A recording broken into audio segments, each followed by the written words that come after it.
वो वापस पलटी मार सकते हैं? भाई नीतीश कुमार अब अपना कैरियर नहीं बचा सकते हैं, पहली बात।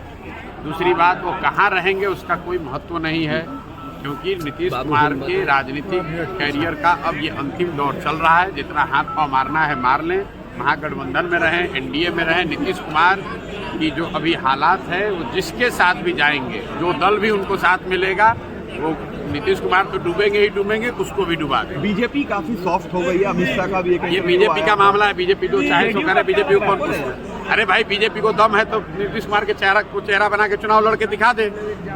बीजेपी वालों को अगर दम है तो घोषणा करें कि अगला मुख्यमंत्री नीतीश कुमार होंगे और चुनाव लड़ के देख ले, कटिया खड़ी हो जाएगी। आपने ममता जी के भी साथ काम किया। बंगाल में टीएमसी ने अनाउंस कर दिया है कि 42 पे वो कंटेस्ट करेंगे, तो इंडिया ब्लॉक में आप सीट शेयरिंग किस तरीके से देखें? भाई, ये मेरा विषय नहीं है। मैंने सिर्फ ममता बनर्जी के साथ नहीं काम किया है। इंडिया ब्लॉक में जितने मुख्यमंत्री बैठते हैं, चाहे वो केजरीवाल हैं, स्टालिन हैं, उद्धव ठाकरे हैं, दीदी हैं, सबके साथ मैंने काम किया। लेकिन ये काम मैं पहले करता था, अब तो मैं काम करता नहीं हूँ।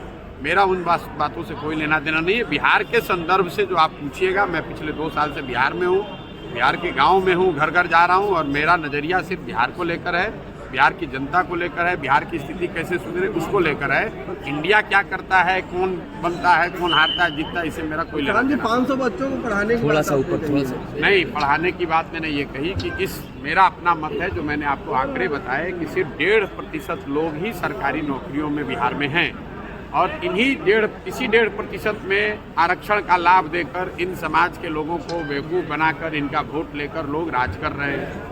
आप ये बताइए कि अगर 98.5% आदमी सरकारी नौकरी में है ही नहीं, तो उसको आरक्षण अगर आप लागू भी कर दे 100%, तो भी क्या लाभ होगा? इसलिए मैं ये कह रहा हूँ, आपने ये कहा, मैंने पहले कहा कि समाज के लोगों को ये चिंता होनी चाहिए कि आप अपने बच्चों को पढ़ाइए, और उस दिशा में जनसुराज अपनी ओर से हर जिले से 8 से 10 मेधावी जो छात्र हैं, जो गरीब परिवार के हैं, वंचित समाज के हैं, उनको जनसुराज अपने खर्चे से कॉम्पिटिटिव एग्जाम्स की तैयारी के लिए पढ़ाने की व्यवस्था करेगा।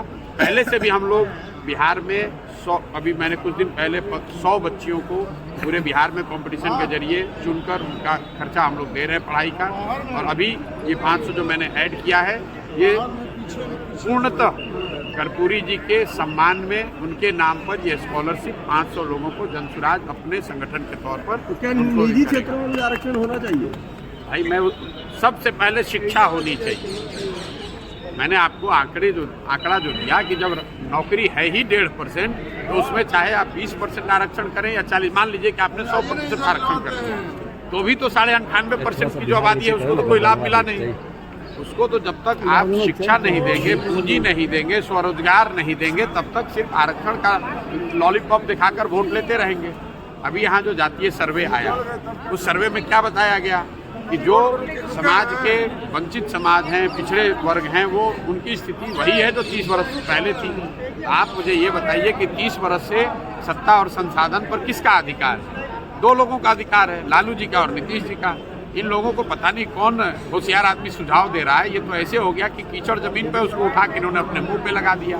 खुद ही स्वीकार कर लिया कि हमने 30 वर्ष में तुम्हें मूर्ख बनाया, तुम्हारे वोट का इस्तेमाल किया, तुम्हारे बच्चों का इस्तेमाल किया, तुम्हारे लिए हमने किया कुछ नहीं है।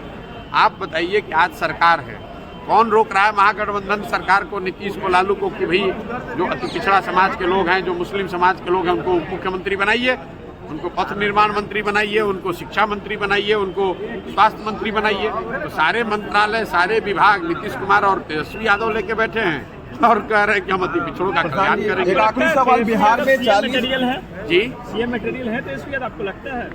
भैया, सीएम मटेरियल है कि नहीं तो जनता तय करेगी। हम तो 2-3-6 महीने से ये कह रहे हैं कि महागठबंधन की बिहार में सरकार है और सबसे बड़ा दल उसमें आरजेडी है। नीतीश कुमार भी ये उन्होंने कहा कि तेजस्वी यादव ही के नेतृत्व में अगला चुनाव लड़ेंगे। तो मेरा सुझाव ये है कि तेजस्वी जी को तुरंत यहाँ मुख्यमंत्री बनाया जाना चाहिए महागठबंधन की ओर से, ताकि वो अपना कौशल, अपनी बुद्धि, अपनी क्षमता को दिखाएं और बिहार का भला हो, बिहार का विकास हो, और 3 वर्ष में जनता को भी अवसर मिले ताकि वो देख सके कि तेजस्वी यादव जी कितना अच्छा सरकार चलाते हैं। लोकसभा की 40 सीटें बिहार में हैं, आपका क्या आकलन होगा सर कि 40 में क्या रिजल्ट आप देख रहे हैं बिहार में? 40 देखिए, मैं इस तरह के आकलनों से बचता हूँ, मैं इस तरह की भविष्यवाणी नहीं करता हूँ, लेकिन जीवन में आपने देखा होगा मैं उनमें से नहीं हूँ जो रोज कहता है कौन सीट कितना जीतेगा। मैंने जीवन में एक बार पश्चिम बंगाल को लेकर कहा कि भाजपा को यहाँ 100 सीट नहीं आएगा, और वहाँ भाजपा को आया 77, जबकि पूरे देश में लोग कह रहे थे कि भाजपा को 200 सीट आएगा। मैं बिहार के लोकसभा के नज़रिए से एक बात लिखकर आपको दे देता हूँ, कैमरे पर भी बता रहा हूँ।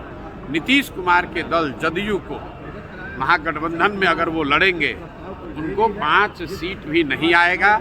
और ये मेरे बयान 2-3 महीने से आ रहे हैं, उनके दल वाले इतने घबराए हुए हैं, उनको मालूम है अगर प्रशांत किशोर कह रहा है कि 5 सीट नहीं आएगा तो नहीं आएगा। इसीलिए वो आपको में है कि भाजपा की ओर भागे कि दाहिने भागे कि बाएं भागे।